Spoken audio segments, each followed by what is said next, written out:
שלום לכולם, שלום חברים. אני קודם כל מקווה שכולכם בסדר.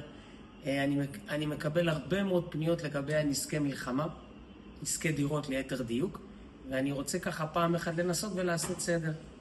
אז ככה, נזקי מלחמה לא מכוסות במסגרת פוליסות פרטיות. זה נכון שאפשר לרכוש הרחבה שכן יהיה להם כיסוי, אבל אני כבר אומר, ההרחבה הזאת היא מוגבלת מעט, ולכן מה שנכון לעשות זה לרכוש הרחבה דרך אתר של רשות המיסים. ועכשיו אני אסביר קצת על זה. אז הכיסוי הוא כזה. מדינת ישראל נותנת כיסוי למבנה ולצמודותיו. מבנה זה אומר הקירות קודם כל, אבל לא רק זה. כל מה שצמוד למבנה כבדרך קבע, ארונות מטבח, שיש, ארונות אמבטיה, מזגנים וכן, פרגולות, שערים, כל מה שצמוד למבנה כבדרך קבע, המדינה נותנת כיסוי ללא תקרה. איפה הבעיה? הבעיה היא בכיסוי לתחולה.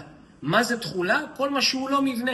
זאת אומרת, כל התחולה שאפשר לנייד אותה, או כמטלטלים, שאם מחר עוברים דירה ובעצם אפשר לקחת אותה, זה נחשב תחולה.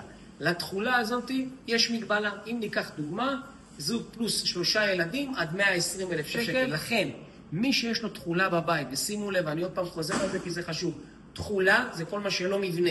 מהו מבנה? הקירות וצמודותיו, ארונות מטבח, ארונות קיר, פרגולות, שערים, כל מה שצמוד למבנה כבדרך קבע, מבוטח ללא תקרה, אין מה לדאוג. כיסוי לתחולה מוגבל ב-120, מי שיש לו יותר יכול להיכנס לאתר של רשות המיסים ולרכוש הרחבה. מי שצריך, אני אשלח לו גם את הקישור הזה, הוא עושה את זה, העלות היא 0.3 מתוך סכום הביטוח, וזה נכון מאוד. אני מקווה מאוד שקודם כל אנחנו נעבור את זה כולנו בשלום, בביטחון, נאחל שלום לחיילינו, שיחזרו בשלום, להחזרת החטופים שלנו בהקדם, ושנשמע כולנו רק בשורות טובות.